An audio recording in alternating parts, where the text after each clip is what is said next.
IG documentation.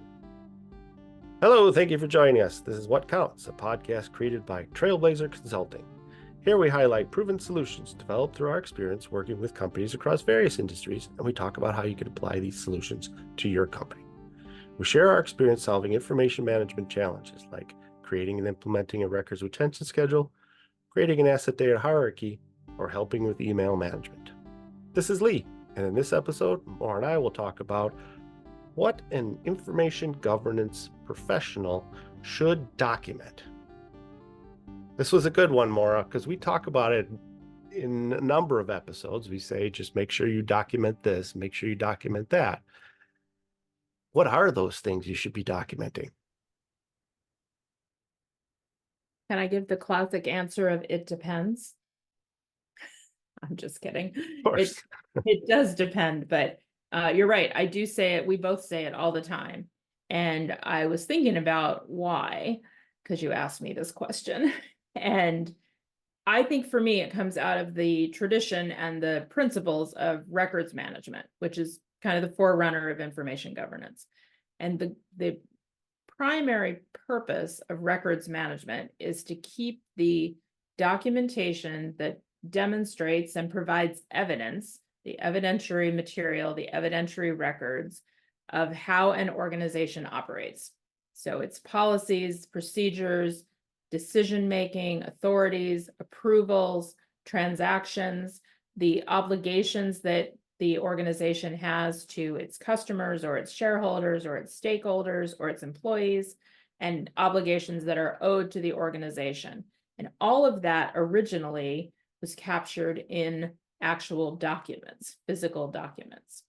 And if you had to prove anything, you had a document that said it, and it followed whatever process that you and your company had created to prove that this was a true document, a true representation of what happened.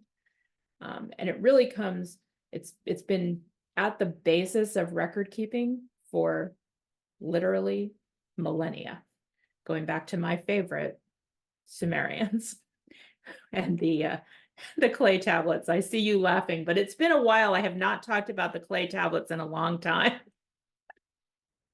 That's good. That's good. So for those of you who may not have heard me talk about the clay tablets before, in Sumeria, where you had a clay tablet, and you needed to document a contract, a transaction that was taking place between two parties, they would fill out the form using cuneiform and a stylus in the clay tablet. They would preserve it, and then they would add another layer of clay, and they would create the same information. They would write the same information on the outside. So it was a check that you couldn't break the outside envelope and change the inside. The two had to match. So, and put that in a cave and store it for later? Yes, you would put it in a cave. Caves are very geologically stable. They still are. That's why big storage companies started out using salt mines. Records management is an old profession. It has a lot of history to it, and I find some of it fascinating. So anyway, the idea of we wrote it down is old. If you look at American history, when America was founded, it was very expensive to write things down. Paper was very expensive. Ink was very expensive. Not everyone could read and write, so you often had to pay someone to actually transcribe the transaction and make sure that all sides agreed that this is what each was going to offer the other one. And so when the federal government was formed, it was illegal to destroy any records because they were so valuable.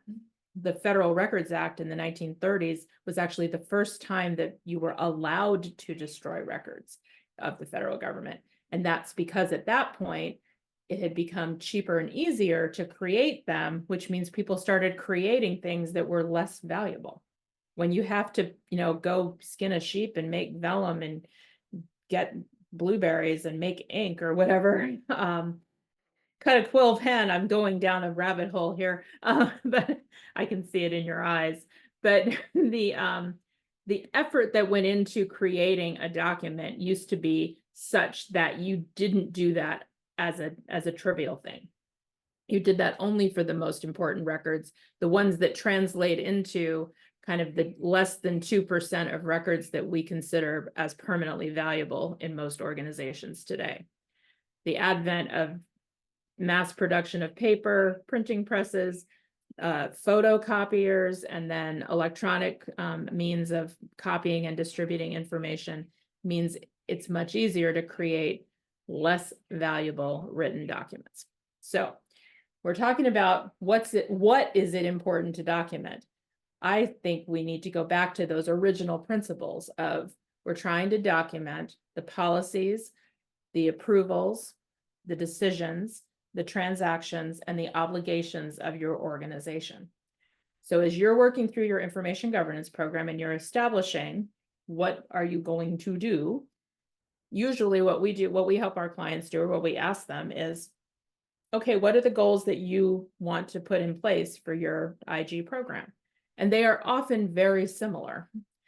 We want to create all the records that we need to run our business. We want to have all the information that we need to make sure we're running our business.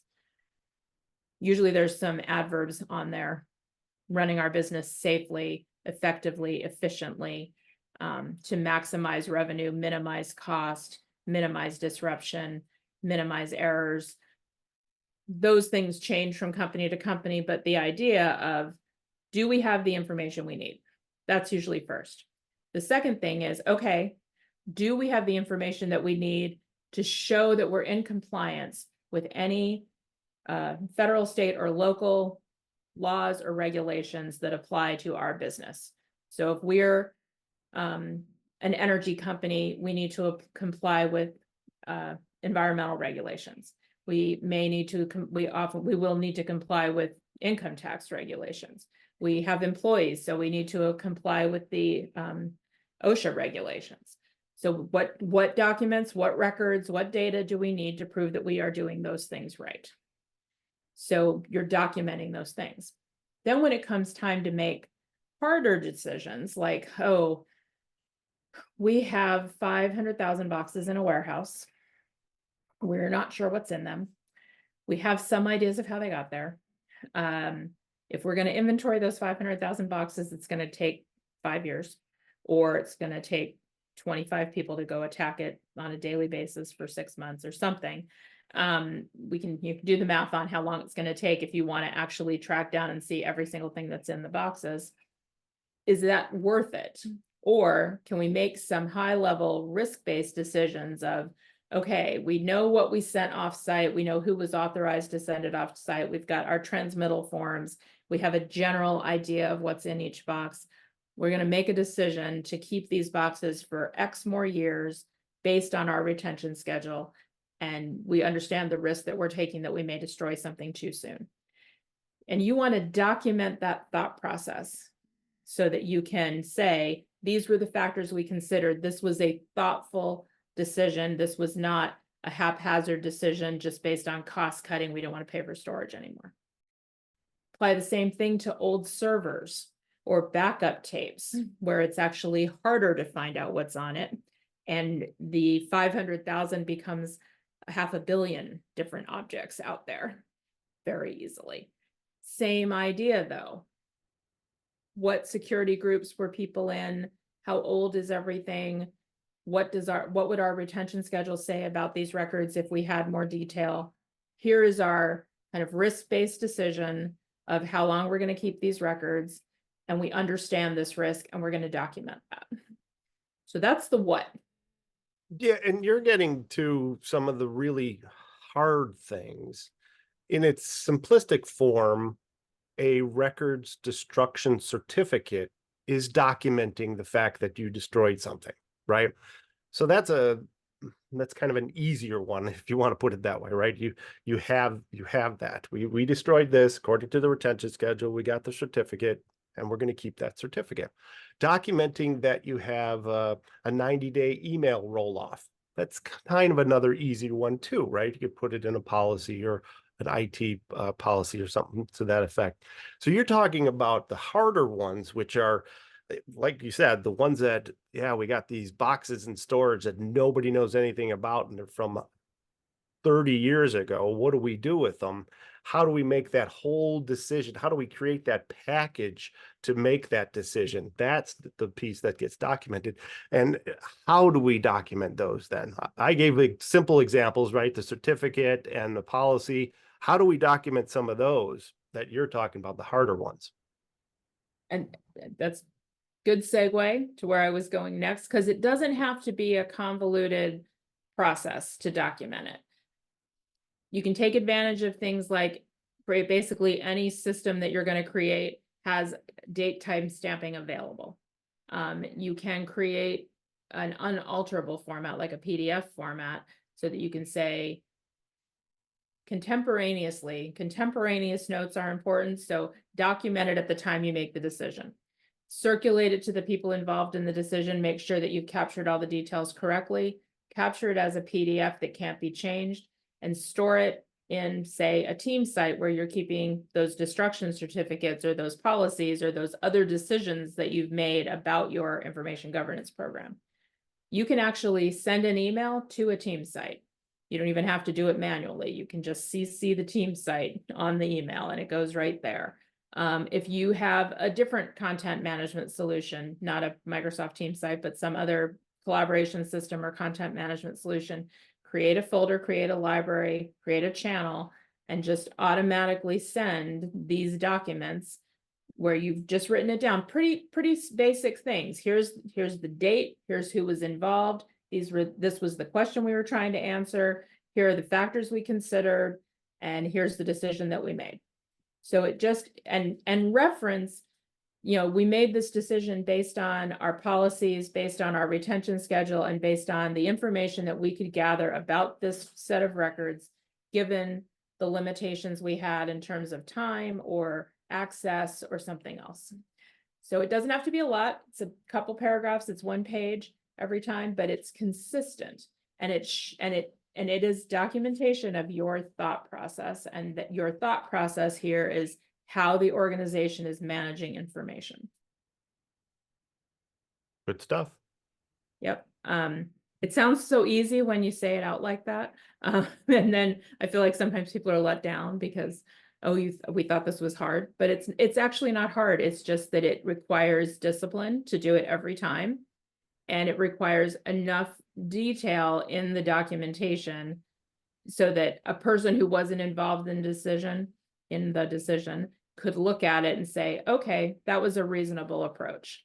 That's going to protect you in the event of a litigation or an audit where someone comes back and says, why did you destroy these records? You can show them this and say, here's what we were faced with, here's what we decided, here's how we did it. And as long as you are consistent and thoughtful, that is usually a good defense.